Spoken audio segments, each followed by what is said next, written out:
Konnichiwa minasan. Kenalin, nama aku Nagira Hamajijiyah. Mungkin selamat datang juga di channel YouTube aku ini. Ini juga video pertama aku.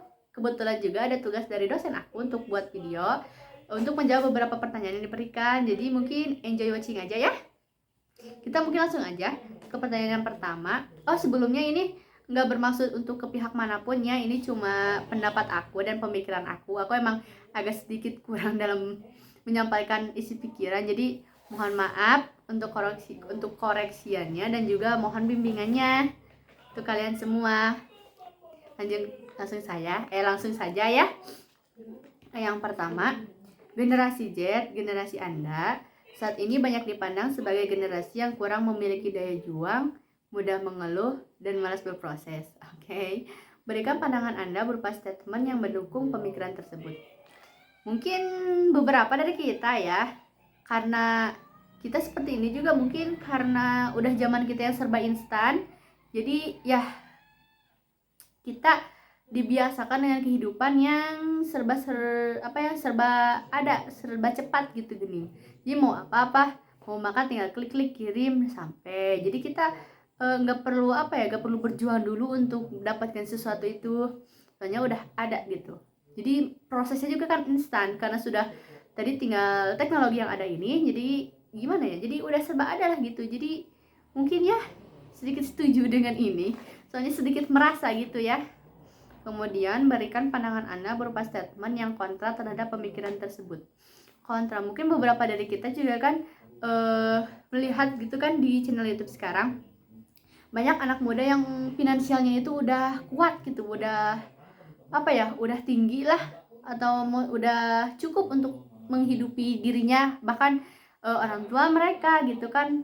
Apalagi untuk pendamping mereka udah punya finansial yang cukup lah, intinya gitu. Itu juga melalui mereka memanfaatkan teknologi yang sekarang juga. Mereka kan pastilah ya mudah mengeluh, rasa mengeluh mah pasti ada ya, tapi kan dengan terus berjuangnya mereka itu, mereka bisa sampai mencapai titik itu, titik dimana mereka udah dapet nih. Jadi mereka juga disebutnya berproses gitu ya. Kalau aku sih skip pertanyaan yang kedua aja. Berikan manfaat mengenai berkuliah selain bisa memiliki ijazah dan berpeluang mendapat pekerjaan nantinya. Mungkin manfaat dari berkuliah ya, sekarang aku akan menambah wawasan kita tentunya ya. Mau nambah wawasan, relasi kita juga akan jadi banyak, teman-teman. Kemudian cara berpikir kita juga kan dilatih dari skripsi, bikin laprak gitu, seperti itu.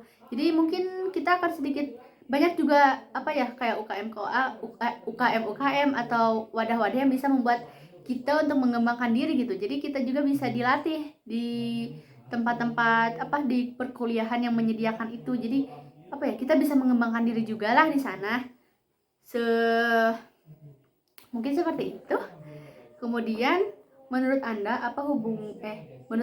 apa perbedaan dalam hal cara berpikir orang yang berkuliah dan tidak berkuliah? Ini bukan bermaksud apa-apa ya. Jadi cuma pandangan aku gitu. Mungkin dari cara cara berpikir kita mungkin akan lebih luas mungkin ya. Soalnya dengan banyaknya kita dilatih untuk mencari, menganalisis data seperti itu, kita juga akan jadi lebih banyak mengetahui banyak hal gitu. Mungkin yang tidak berkuliah juga bisa mencari individual, tapi kan mungkin agak sedikit terbatas gitu ya, mungkin dari buku atau internet yang ada gitu. Kalau kuliah kan mungkin kita bisa cukup luas lah gitu untuk cara berpikir kita itu seperti itu. Dan juga mungkin ya seperti itu. Yang keempat, menurut Anda apa hubungan antara kemampuan berhitung dengan cara berpikir seseorang? Cara berhitung ya, mungkin kan sepertinya ada hubungan gitu antara cara berhitung dengan cara pikir seseorang. Soalnya kan dari berhitung itu kita jadi kan berhitung itu dihadapkan dengan permasalahan.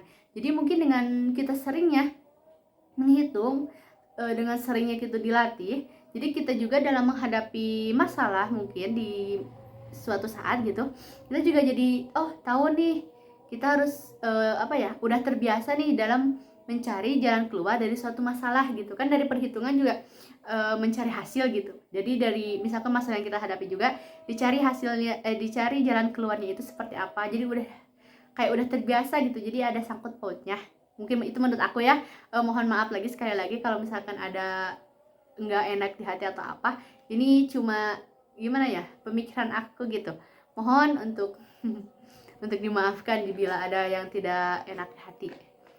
Mungkin yang selanjutnya ya, tindakan korupsi adalah tindakan tercela yang merugikan banyak orang, di mana hal ini dilakukan oleh orang yang tidak memiliki integritas meskipun memiliki tingkat pendidikan yang tinggi. Apa yang Anda ketahui tentang integritas?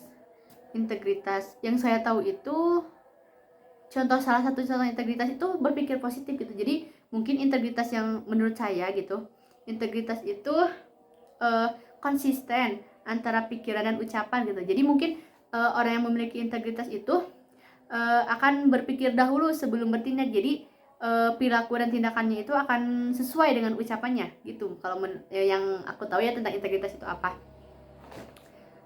Berikan contoh sikap mahasiswa yang tidak berintegritas. Waduh, dari yang tadi aku bilang mungkin, saya aku salah satu aja ya, saya aja. Mungkin salah satunya menyontek, apalagi menyontek, menyalin tugas orang gitu, memalsukan laporan pertanggungjawaban, bisa jadi itu kan. Ya mungkin sepertinya segitu deh.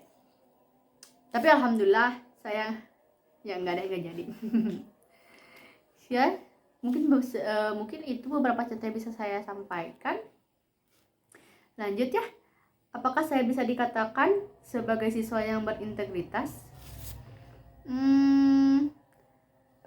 Mungkin bisa dibilang tidak ya. Soalnya kalau misalkan dari contoh yang tadi saya katakan, terkadang saya juga nggak konsisten gitu antara pikiran dan ucapan, antara tindakan dan ucapan itu. Tapi ada beberapa juga yang konsisten, jadi mungkin setengah-setengah, mungkin saya setengah-setengah ya gitu. Dan selanjutnya, menurut Anda kenapa mahasiswa dilarang mencontek? Ya kalau misalkan mahasiswa dibiasakan untuk menyontek itu kan nanti bisa jadi untuk ke dunia kerjanya kan, kalau misalkan ini sulit, gimana nih tugas belum beres nih, nyontek aja. Jadi kan nanti kalau kerja kayak bisa ditunda-tunda, bisa jadi gimana ya, kayaknya bakal berimbas juga deh ke kehidupan kita kerja nanti gitu. Apa dampak ke depan bila mayoritas mahasiswa terbiasa dengan budaya mencontek? Ya tadi itu juga, jadi apa ya, mungkin kita nggak akan terbiasa deh kalau misalnya kita sering menyontek. Ketika kita dihadapkan dengan sesuatu juga kita akan mengandalkan orang lain juga, kamu gimana jadi gitu. Jadi gimana ya, kayaknya nggak enak kalau gitu mah. Kalau menurut aku ya, ini sekali lagi menurut aku, nggak ada maksud apa-apa. Berdampak iya kayaknya gitu, jadi akan lebih mengandalkan orang lain juga. Atau misalkan apa ya, mungkin kita juga akan tadi menunda-nunda pekerjaan karena udah biasa menyontek. Jadi nanti aja deh gitu, kalau misalkan si dia udah aku lihat. Atau tapi kan nanti juga mungkin bos atau apa ya ketua kita nanti juga kan di kerja akan lihat gitu. Kalau misalkan seperti itu juga kayaknya nggak bagus deh, nggak bagus. Lanjut, menurut Anda apa yang menyebabkan orang dengan pendidikan yang tinggi masih melakukan hal yang tercela? Mungkin hal tercela itu dari diri sendirinya bukan sih? Jadi kayak emang udah nafsunya, atau misalkan hal tercela itu bisa didorong oleh apa gitu, misalkan dari kemauan, atau emang disuruh orang, atau misalkan dari apa ya, dari pikiran atau hati kita yang membuat kita berperilaku tercela gitu. Jadi kayaknya dari diri sendiri tuh, dari nafsu kita. Meskipun dia berpendidikan yang tinggi, tapi jika misalkan itu kepuasan dia, jadi dia bisa jadi melakukan hal tercela itu gitu. Tapi itu nggak dibenarkan ya. Kalau misalkan kita merasa mungkin ya, kalau misal kita merasa tercela, melakukan hal tercela nih, kita bisa, harusnya apa ya, kalau anak sekarang kan kita bisa langsung berkonsultasi dengan psikolog atau bercerita dulu dengan teman gitu, untuk aku ada rasa ingin ini nih, Jadi kita bisa cerita, jadi mungkin jangan, atau ada apa ya, ada yang ngingetin kita gitu untuk melakukan untuk jangan melakukan hal itu. Kalau ya, jadi intinya mah apa ya, yang tercela itu perilaku tercela meskipun berpendidikan itu dari nafsunya sendiri kayaknya, jadi dari dirinya sendiri gini gitu, dorongan dari dirinya, meskipun otak dan hati tidak sinkron. Tapi kalau misalkan nafsunya itu ingin seperti itu ya, kalau misalkan nggak bisa dilawan ya, jadi ya pasti melakukan itu. Kalau bisa terlawan ya syukur, alhamdulillah gitu. Yang terakhir ini, bila kamu tidak tahan dengan lelahnya belajar, maka kamu akan menanggung perihnya kebodohan. Imam Syafi'i. Apa yang Anda tangkap dari pernyataan tersebut? Yang saya tangkap dari pernyataan ini, mungkin ya kalau kita nggak mau belajar gitu, kita pasti akan menanggung perihnya kebodohan gitu.